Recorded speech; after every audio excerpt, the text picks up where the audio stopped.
Hello? Okay. All right. Hello, everyone. My name's Diane. Thank you for coming today. I really appreciate it.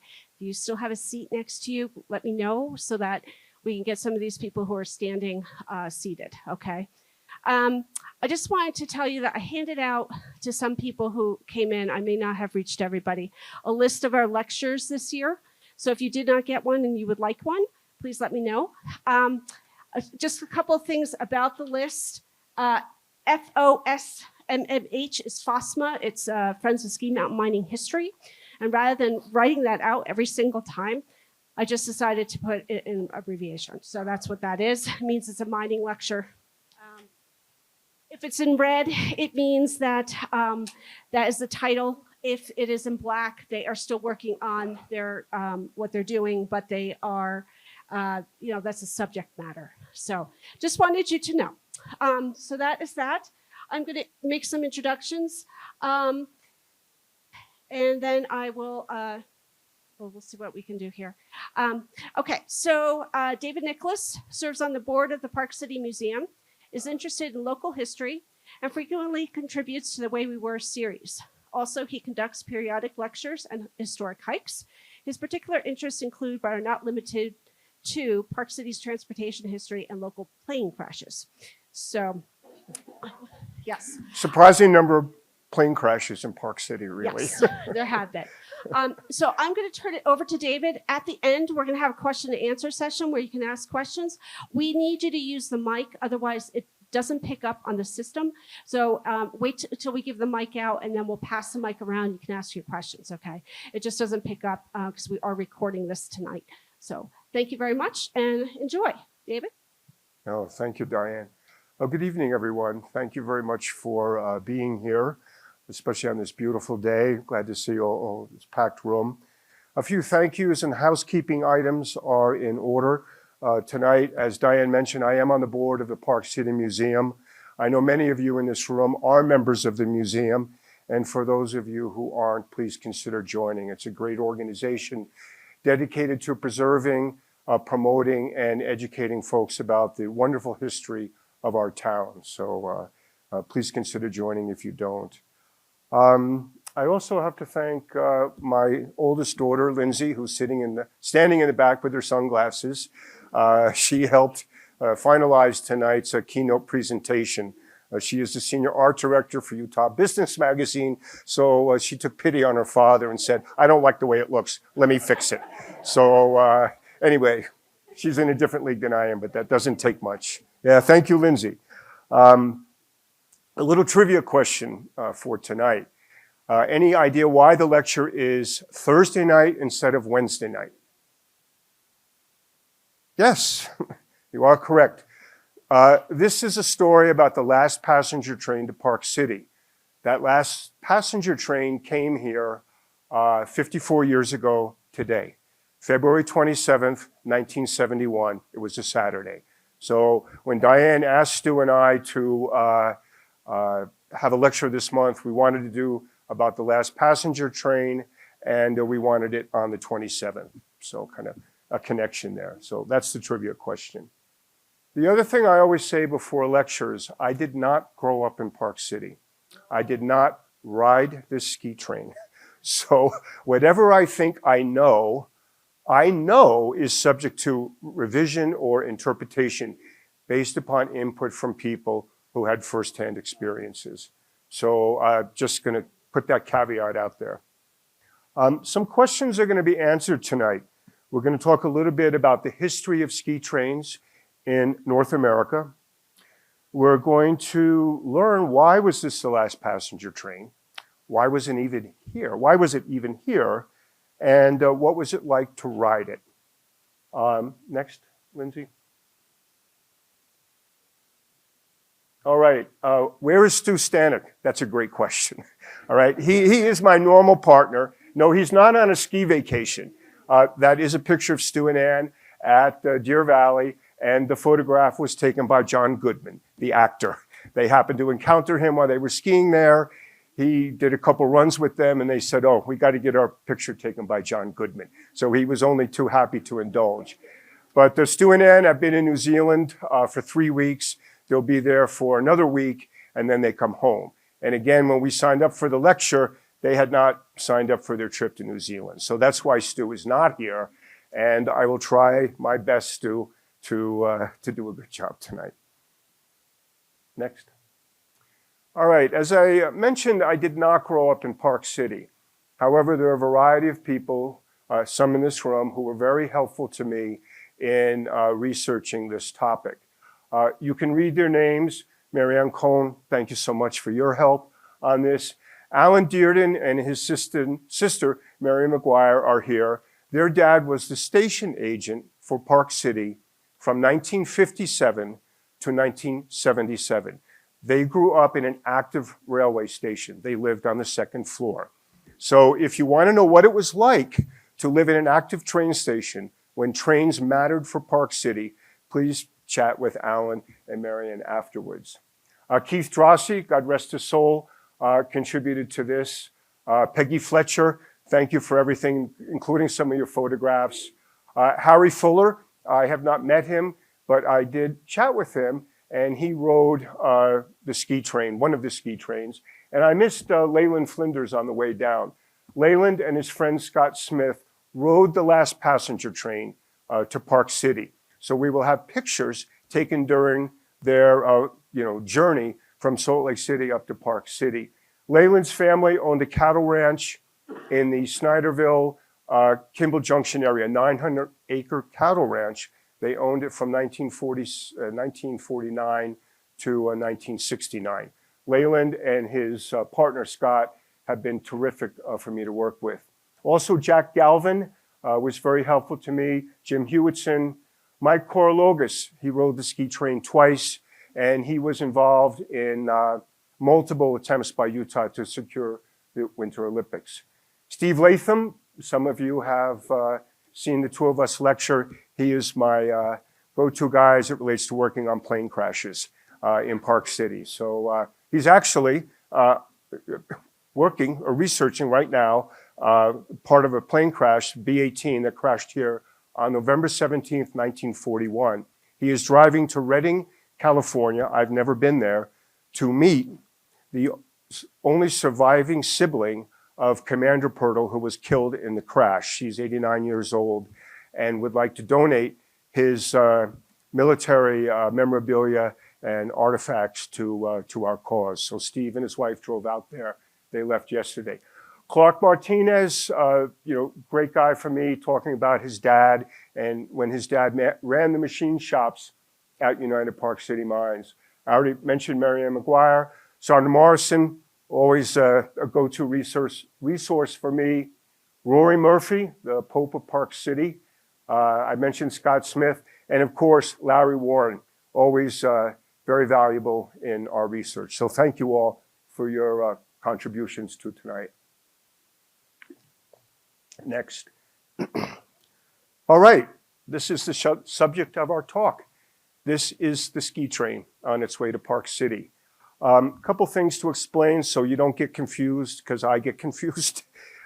In the resurrection of this train, it ran from 1965 to 1971. It ran once a year in conjunction with Park City's Winter Carnival. During that period of time, it was known as the Chutzpah Special. It was known as the Winter Carnival Special, and it was also known as the Snowball Express.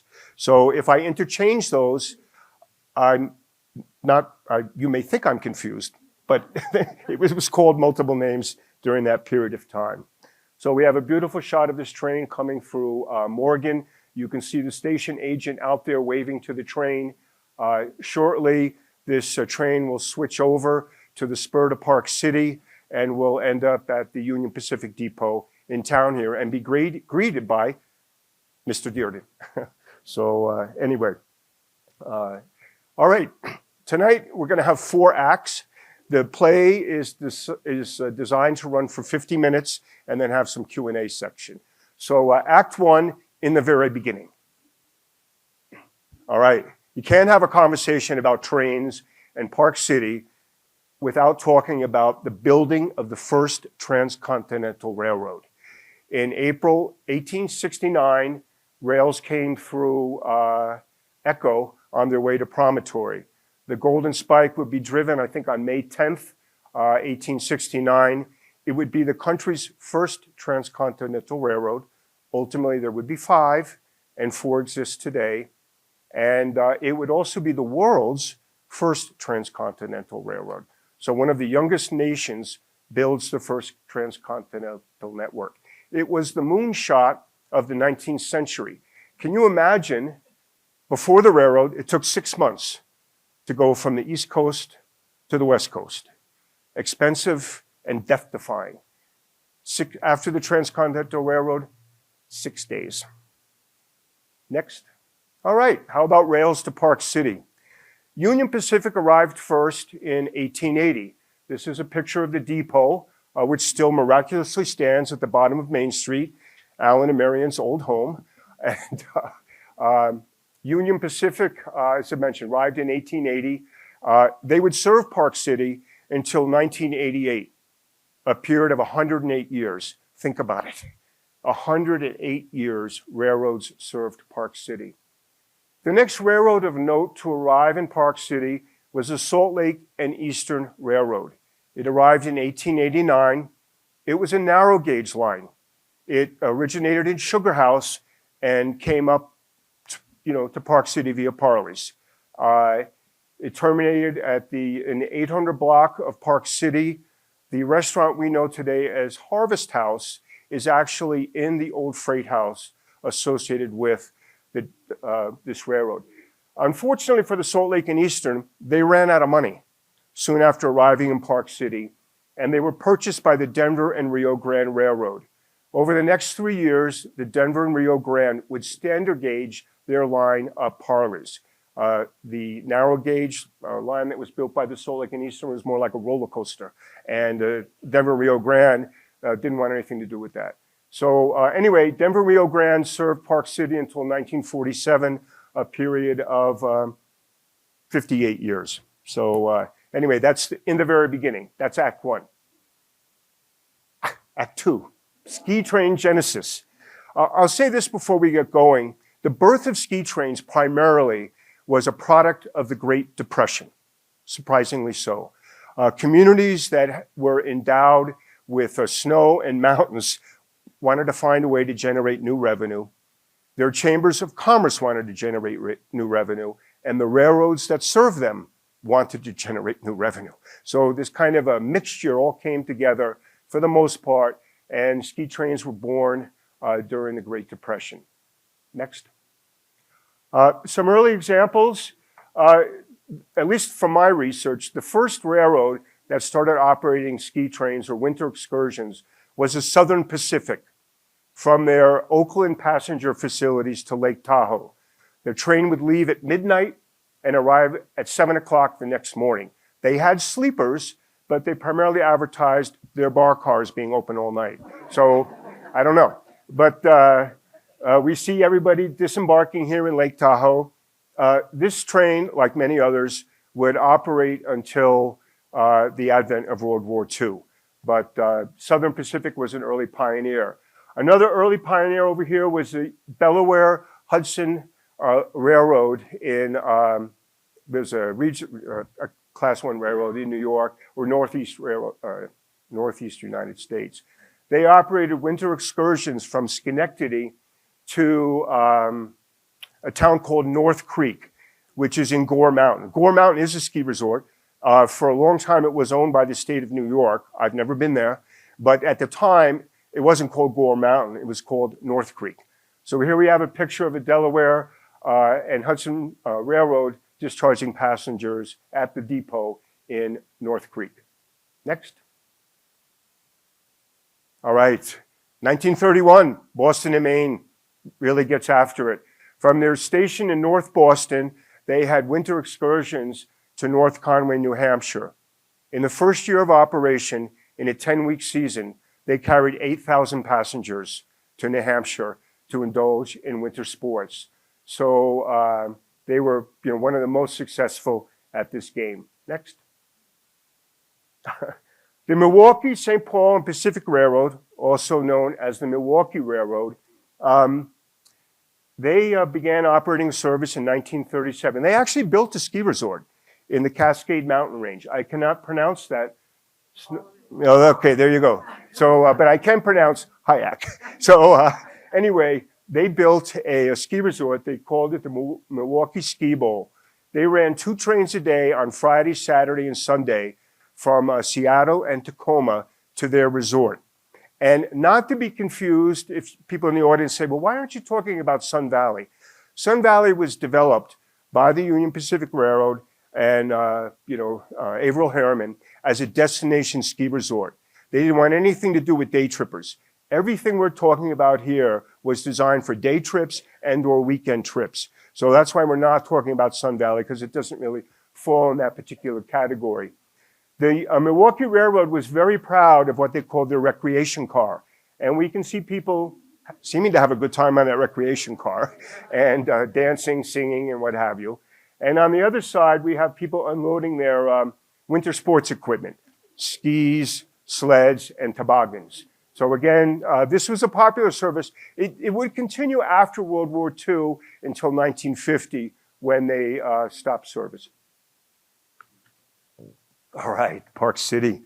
You know the story of our snow park developed by the Works Progress Administration, part of President Roosevelt's New Deal program, put unemployed people to work. Park City, the Chambers of Commerce, Salt Lake City, Ogden, and Park City petitioned the WPA along with the Union Pacific and Denver and Rio Grande to develop a winter snow park here. Snow Park opened in February 21st, 1936. The first winter excursion sold 600 tickets. Unbelievable. So they needed 2 trains. And these pictures are thank you very much, Peggy, for letting us use them. Here we have a picture of the first train coming up Parley's. It's just about to summit Parley's, and it will duck into an 1,100-foot tunnel to go under the mountain and then continue its journey into Park City. Here we have the train. You can see the 2 sections here. This is parked on the spur in Lower Deer Valley. This spur was built in 1930 to serve Park City Consolidated Mine, also known as the Park Con. It would kind of not such a good reputation as Park City's hard luck mine.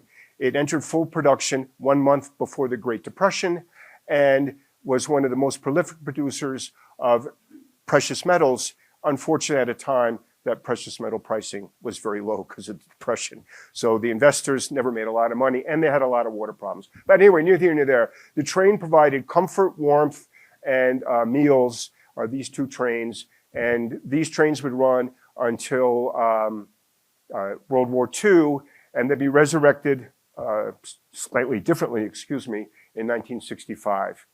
Next. All right, Denver, Rio Grande. They saw how successful Park City was. So they said, the city of Denver, they approached them and said, let's build a ski resort. And lo and behold, the city of Denver and the Denver and Rio Grande collaborated to develop the resort called Winter Park. For those of you who have been there, and I'm raising my hand, the ski train still operates. In the 1990s, I rode it multiple times, and it was a good time, and a very convenient way to go from Denver Union Station up to Winter Park. Again, this would be suspended during World War II, but then start again, and today is operated 5 days a week during the ski season. All right, 1960s, a decade of change. This is Act 3, Part 1. All right, Park City kind of hit its heyday in the late 1890s. There were 7,000 people living here. The onset of the Great Depression really began a gradual, and maybe not so gradual, decline in population. By 1960, less than 1,300 people were living here. Next. All right. 1960s, the town was in dire straits. More people are unemployed than employed. Many businesses have closed. Houses and homes are boarded up, and businesses. The town was listed in 2 ghost town reference books.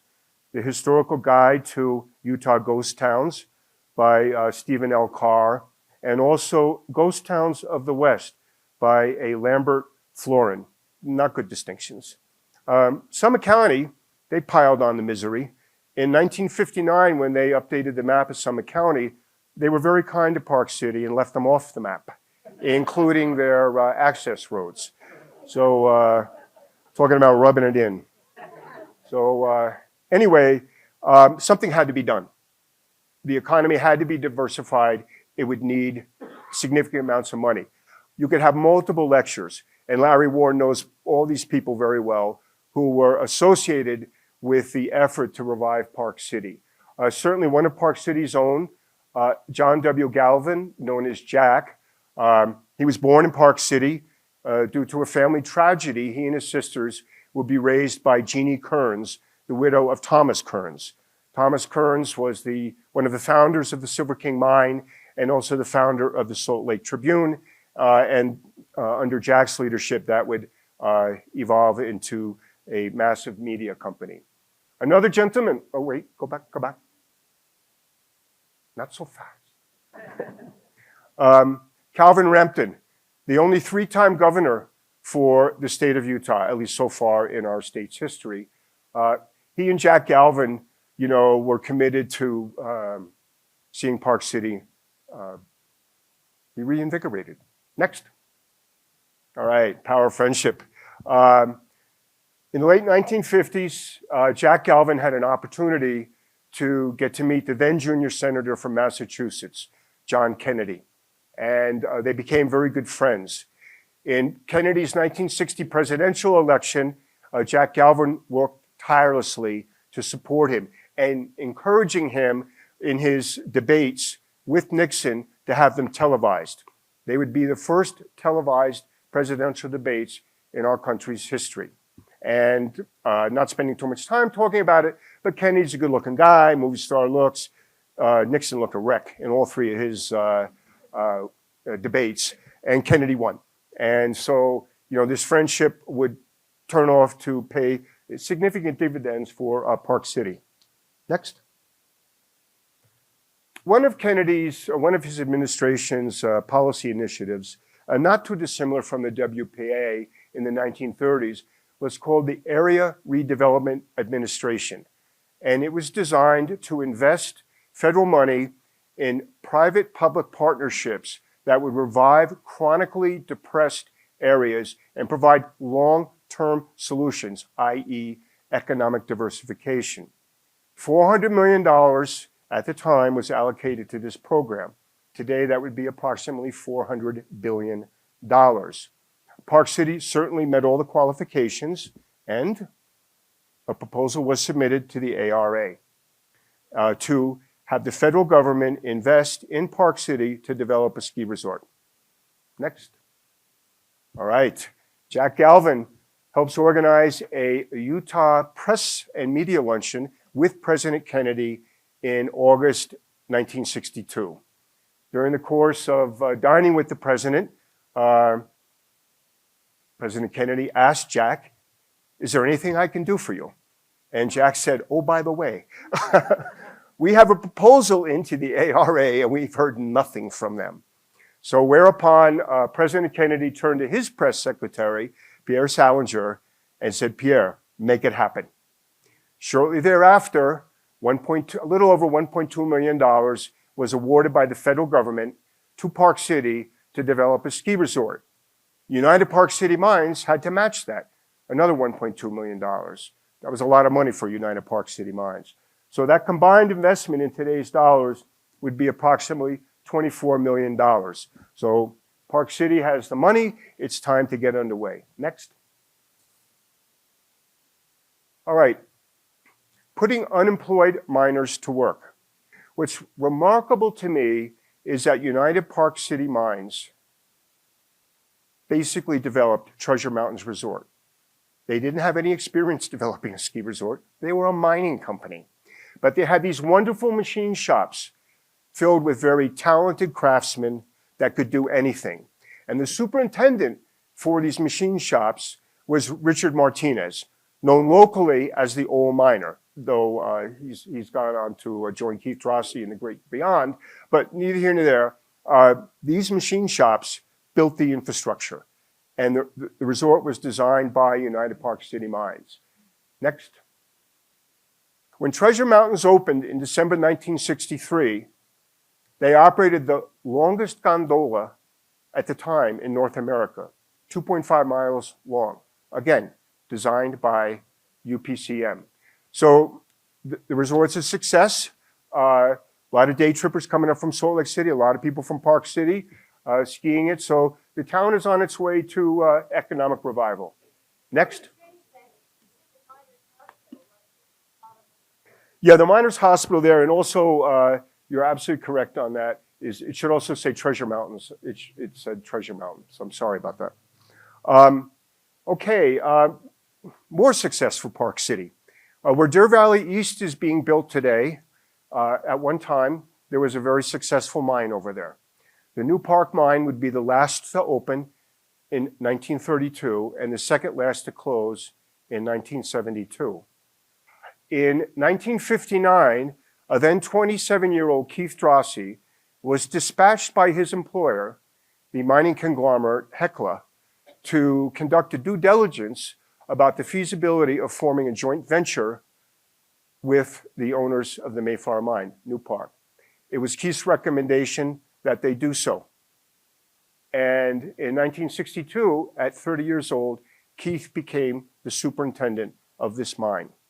By 1966, it was the 6th largest gold producing mine in the country. It would be a major gold producer up until it closed in 1972. So it's successful. People are happy about it. It led to reinvestment and modernization of some of the older mines in Park City that fell under the United Park City Mines umbrella. The Ontario, the Silver King, you could go on and on. From 1965 to the late 1970s, in today's dollars, $200 million would be spent to modernize and try to revitalize Park City's mines. That money would be spent by United Park City Mines.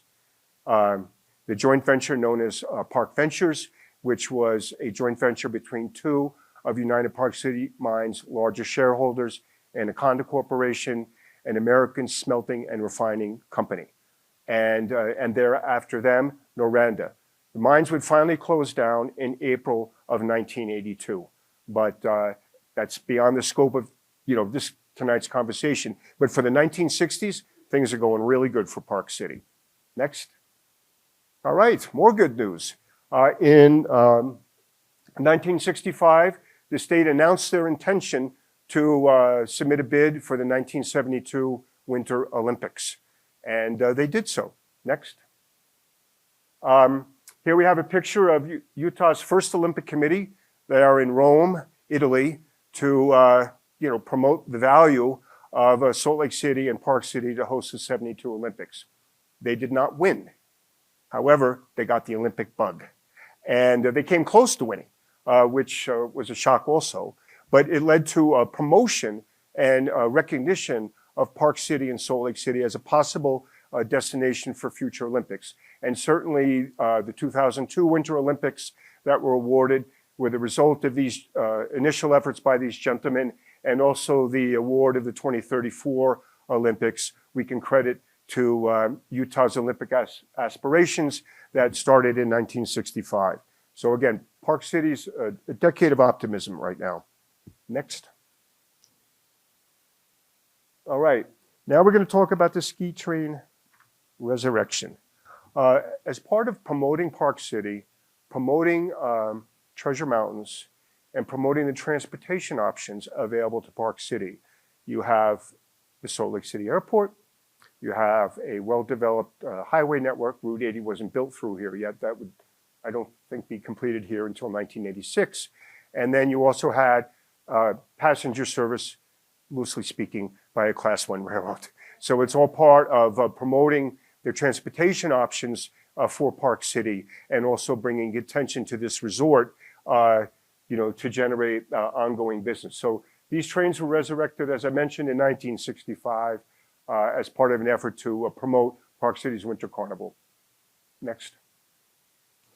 All right. Act 3, Part 2. Well, Park City is enjoying some years of optimism. The same cannot be said for the country's passenger rail network. They stumbled into the 60s and then would really take it on the chin. Next. First of all, in 1967, the Postal Service canceled their railway mail service contract. On most premium passenger trains at the time, their significant source of revenue was carrying U.S. mail. At its peak, there were over 2,000 railway post office cars in operation around the country. They were embedded in the premium passenger train cars. They were basically a little mobile post office.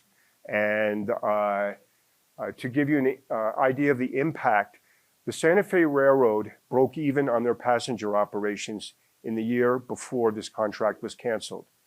In the year after it was canceled, they lost $35 million. So a staggering amount of money. So that was one bad thing. Next. All right. Investment priorities. People didn't want to ride trains anymore. We wanted to invest in them in the early 20th century, the 19th century, but not anymore. So 90 cents of every federal dollar for transportation went into airports, jet air travel, and the interstate highway system. Also waterways, but that was more for industrial use. But, hey, we like convenience. We want to get in our car, we want to drive. We don't want to necessarily get on a train. And so investment priorities changed. This added further misery to the intercity rail travel. Next. All right. This is one of my favorite stories, and this is like the knockout punch. In 1968, two of the country's largest railroads merged, the New York Central and the Pennsylvania Railroad. The combined entity was called the Penn Central Corporation. They were considered to possess the most valuable real estate portfolio of any company. They were the largest transportation company at the time. Between their rail yards and their regular rail lines, they controlled over 47,000 miles of track. They carried 1/8 of all freight traffic in the United States and 1/3 of all passenger traffic. Staggering. Well, things didn't go so well. Less than 2 years after the merger, they filed for bankruptcy. At the time, it was the largest bankruptcy in our country's history. It was cataclysmic. Imagine the 6th largest corporation today, I don't even know what it is, maybe Google or something, going like that. The next largest bankruptcy would not occur till 31 years later when Enron bit the dust. So at the time, this was, shocking. And it led to, next, the nationalization of passenger service in the United States. The Nixon administration had to do something. And let me look up the exact name here. Sorry. They implemented the National Railroad Passenger Corporation in 1971. We call it Amtrak. All railroads that operated passenger trains were given an opportunity to join it. What were the rules of admission? You're not going to operate passenger trains anymore. You're going to give us all your equipment that you use for, and your people, and your facilities. And you will never operate another passenger train, excursion or otherwise. So that sealed the fate of excursion trains to Park City. Though interestingly, the people I talked to who rode the train, the ski trains, nobody knew that this was coming. In fact, the local press even talked about, because the ski trains regularly sold out, maybe they should run a summer one. And I'm reading these newspaper articles, I'm like, guys, it's over. But anyway, Union Pacific said they were going to join Amtrak. They couldn't wait to get rid of their money-losing passenger operations. Next. All right, now we're going to talk about what it was like to ride the train. Keep in mind that this train was not subject to local liquor laws. They were subject to liquor laws defined by the Federal Railway Administration. So anything goes. You can bring your own booze on, you know, no measured pours in the bar cars. They had 2 converted baggage cars that were used for dancing and partying and what have you. And it was basically a good time. People stumbled off the train in Park City and, you know, would go to events around here. Alan can share a story with us when his father called him and said, hey, one of the people missed the train. Can you get it to him? Alan, why don't you tell us that story quickly?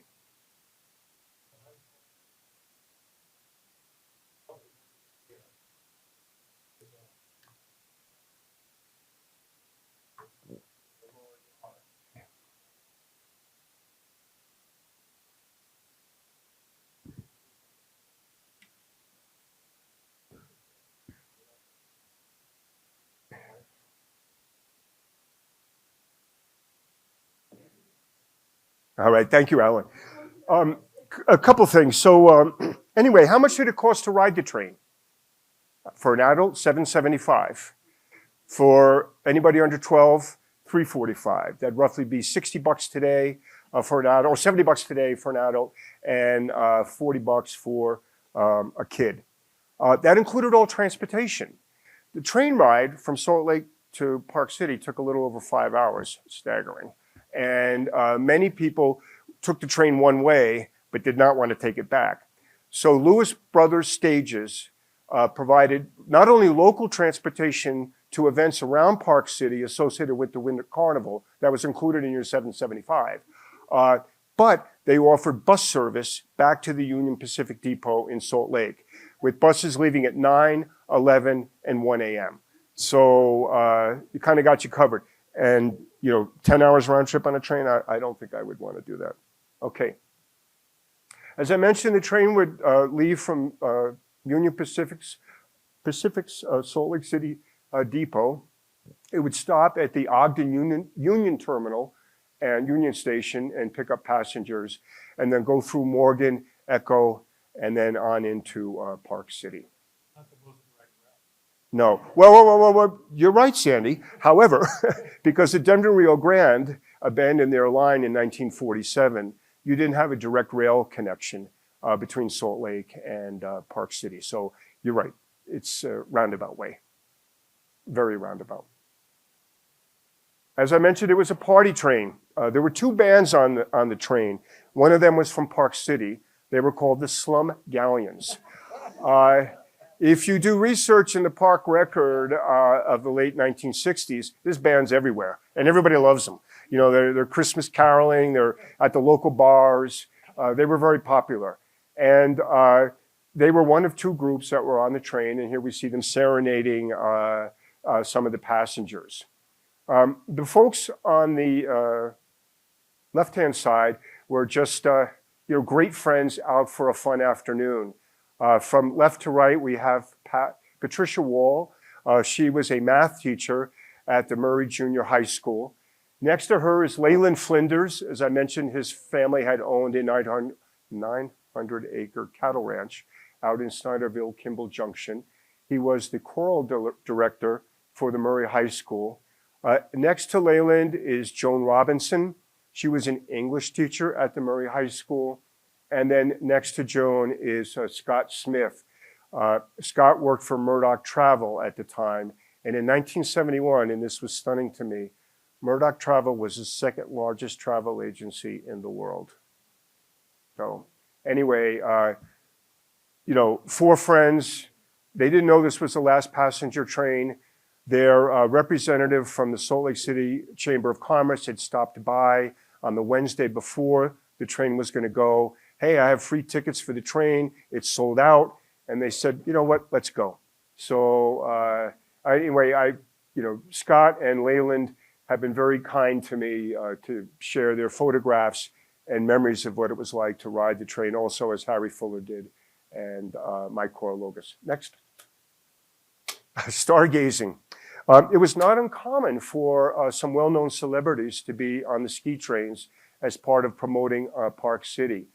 For the first resurrection in 1965, 3 notable celebrities on board included the actor Jack Palance, the actor Vic Morrow, and University of Utah's own Heisman-winning quarterback, Lee Grosscup.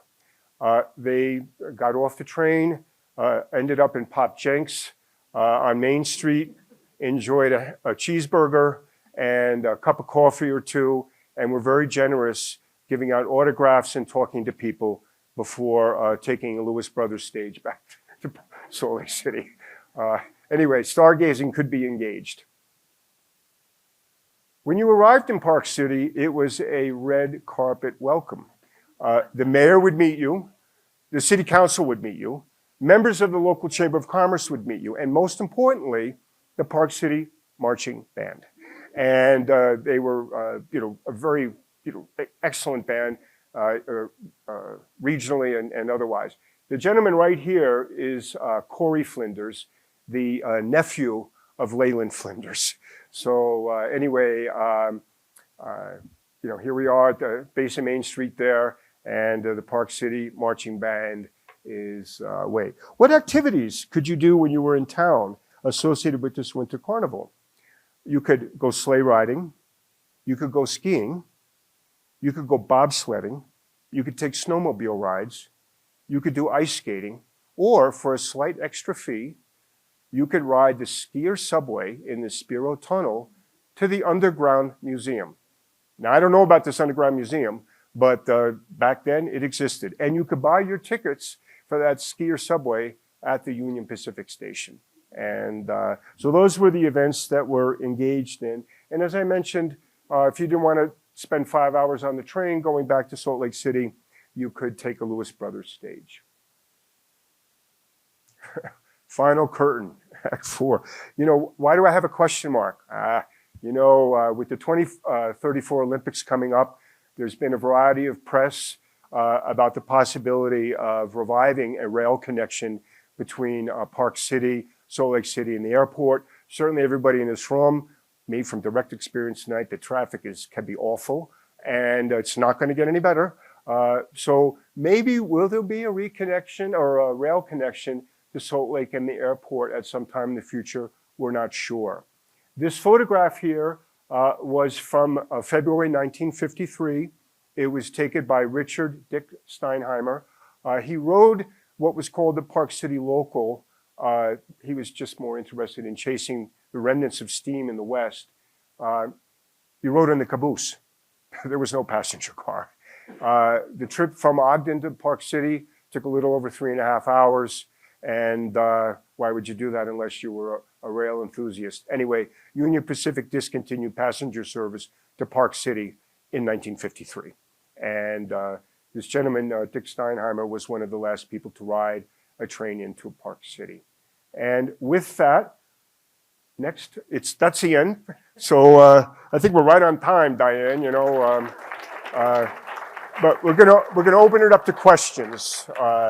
So yes, Connie. Old miner, and there is a ore car. Yes, the old miner. I'd have to ask. Yeah, I don't know if that's the case. Yeah. Okay. Yes, to answer your question. And Connie, his son Clark, is their contractor stabilizing the mine. Okay, so we see him every day. Okay. Other questions? Yes.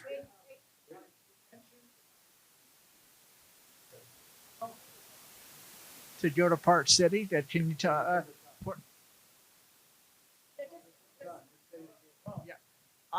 I will just, you mentioned a train going to Park City, going through a tunnel in the mountain. Yes. Where is It was that? at the top of Parley's.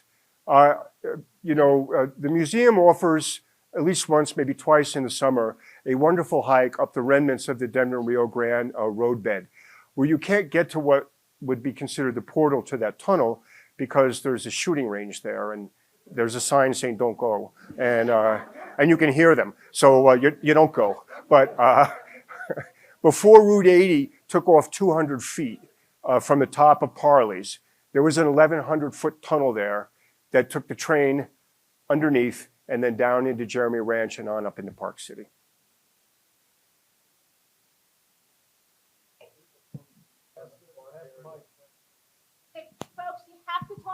mic, otherwise it cannot Okay, hear you. David, there's a portal in the Summit Park area Okay, for that tunnel. okay. And I don't know if you can see it today or not, if it's been built over or what. Yep, more questions? Pass the magic mic. Okay. I remember Stillman Bridge too, that went from the Jeremy side across to the Gorgoza side, and Yes. that carried the train, because that's where we put chains on to get over Parley's. That's why it's memorable to me. Yeah, do you remember when they took that? Did they take that bridge down when they built Route 80? I'm guessing, yeah. Yep. The road wouldn't fit underneath anymore. Right. I moved here in 1969, and Anna Dearden recruited us to go rob the train when I was a kid. So he came in. She came to Elmo and got 3 of us, and we wore our 22 pistols with blanks, and she had us go down there and rob it, and that was a lot of fun.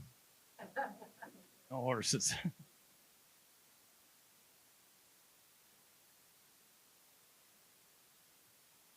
What was the route of the train after it went through Bonanza, where the rail trail ends now? How did it get up into town, and when was that track taken out? Well, you know what? There's somebody here that can definitely answer that better than I can. Alan. The train to Bonanza. Okay, I'm not familiar with Bonanza. Tell me where the location in town. Okay. Above Kearns? Okay, it went up into town, around this mountain and up into town to the depot. That's where it ended.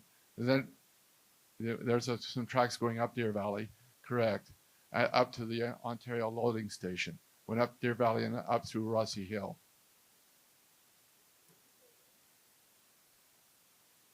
Taken out? I can answer that. Okay. Union Pacific abandoned service here in 1988.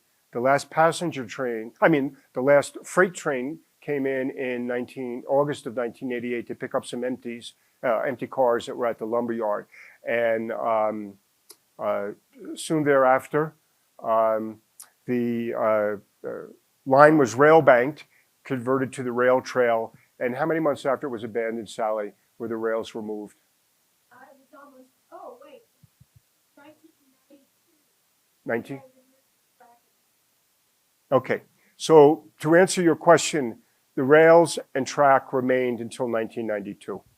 And Union Pacific, their rail yard in town was where the Boneyard and Blind Dog are today. If you go over there in the parking lot, you see some rails that are partially buried by the macadam. But that was where Union Pacific had their Park City rail yard, and Denver and Rio Grande had their rail yard over where the former high school, now library, are located. So I'd like to ask you just to share with me any stories. I never knew there was a train that came from Salt Lake City up to Park City. Was that a narrow gauge train? Was it only for hauling ore or freight? Or so again, that's new to me. I've never known there was a train that came up directly up Parley's. Yeah, that rail line was built by John Willard Young, the third son of Brigham Young. He was known as the railroading son of Brigham Young. He was involved in multiple railroad activities in the West and Mexico. Not all of them turned out to be financially successful for him, but neither here nor there. He had been kind of a lead guy in developing the light rail, what we call light rail, but streetcar system in Salt Lake City, and built a line up to Fort Douglas from Salt Lake City, and ultimately secured the funding to build what was in the beginning a narrow gauge line from Sugar House up to Park City.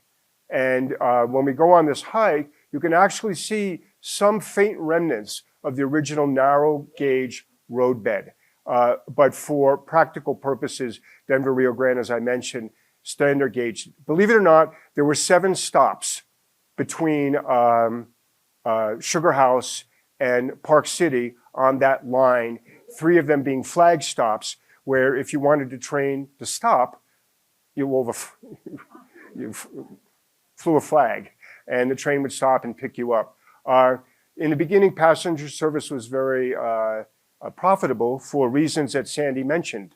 It took 2 hours to take the train from 2.5 hours from Park City down to Sugar House. The thing I don't understand, and one day maybe I will understand, then you had to make your own transportation connections and pay for another ticket to go from Sugar House to the Denver Rio Grande main station in Salt Lake City. Don't ask me why. Anyway, that's kind of the scoop on that. And again, they provided service until 1947. Yes, sir. First off, I want to say that was a fantastic presentation. Oh, thank you very much. I've been doing research into ski buses and ski trains throughout Utah and into the present day since 2023, and I thought this was well done. I did receive some new information, though, I wasn't familiar with about the travel time. Do you know if there is a public timetable about how long it took to get to certain stops on the route, or is that lost to? So I have a question for you based upon your question. If you're talking about the schedule for the ski trains, okay, only the resurrected ski trains from 65 to 71, the departure and arrival times were not listed in the official railway guide because they were special excursions. However, the research I did, and I don't have the exact times, I apologize, they were in the Salt Lake Tribune and discussing what time the train would be leaving the Union Pacific Depot. They didn't have the details as to when it would arrive. They just simply said it was due in to Park City like 5 hours and 12 minutes later, if you were lucky. All right, interesting, nice. Okay, who was next? Yeah, I'll say one other thing. The official railway guide has all the detailed information that you would want on the schedules of both the Denver Rio Grande until they stopped serving Park City and also Union Pacific. Just a quick story. We moved here in '73 and lived on Park Avenue. So we go down to First Security Bank just down below us. And Donna Dearden's there. She's the manager. And we put our life savings in the bank. A week later, the Oak Saloon and the whole part of Main Street, including the bank, burned down. And the First Security Bank moved with Donna Dearden with her husband into the train station. So that was another extra thing that we experienced. I've got a question. That wasn't a very shabby looking train. There were a lot of cars on it. Was it a challenge for Union Pacific to gather in that equipment in order to run this sort of a train, or did they have it available somehow in the Salt Lake area, or did they run it opposite of other trains? I love your question. Union Pacific was one of a group of Class 1 railroads that did everything they could to prolong their passenger service. And they didn't cheap it out or get involved into a race to the bottom like a lot of the Eastern railroads did. But nonetheless, they were discontinuing and consolidating their passenger rail operations. So I can say that I would imagine they had surplus equipment available for those excursions. They only ran once a year and they ran on Saturdays. So the fact that it had dome cars, these specially converted baggage cars, depending on the number of cars, they would sell anywhere from 400 to 600 tickets. And every article I've read said the train was sold out. Whether the tickets were free from the Chamber of Commerce, I don't know, but they said they were sold out. So it's a beautiful train, and obviously well maintained, and they were very proud of their passenger operations right up until they joined Amtrak. So that's the best answer I can give you. Thank you. Anybody else? Yes, ma'am. Oh, wait. Here's the mic. Do any of these trains exist anywhere that you can see them today? You mean the Union Pacific trains? I have an answer for you, but I see other people raising their hands, so I'm going to let them answer. They still run the passenger cars on CEO specials. So if they have an executive who wants to travel by train, they will travel through Utah usually once or twice a year. They usually like to take the railroads through Tooele, if any of you guys know where that railroad is. I think the last time they did that was in October of last year. And they did like 3 in 1 month in October. It was pretty impressive. But yeah, twice a year, usually you'll see these trains. They don't publish their schedules because they're for executives, but you can still see the equipment today. Yeah. Wait. Yes, I spent 40 years with the UP, and we still maintain a heritage fleet. It's housed in Omaha. We have special facilities for it, and those trains run inspection specials or special customers for other excursion trains. So they do run on a regular basis. Yeah, I'll also add to that, this summer I volunteered up in Ogden when the Union Pacific Big Boy was here and had a chance to get a tour of your heritage fleet that was associated with that excursion. And, UP is one of my favorite railroads. I'm a member of the Historical Society of the Union Pacific Railroad. And if for the folks in the audience who don't know, you remember they were the first transcontinental railroad. I mean, they connected with the Central Pacific promontory, but Union Pacific was created by the Pacific Railroad Act. And here we are hundreds of years later. They are the largest transportation company, rail transportation company at this time in the country. And so their longevity and success I find to be remarkable, especially in today's times. I don't know if there's anything else you want to say about that. They also have a great program. Yes. They restore and Yes, Connie, they do. Anybody else? Hey, we had a great time. I had a great time tonight sharing the research. Thank you for being here. Thank you.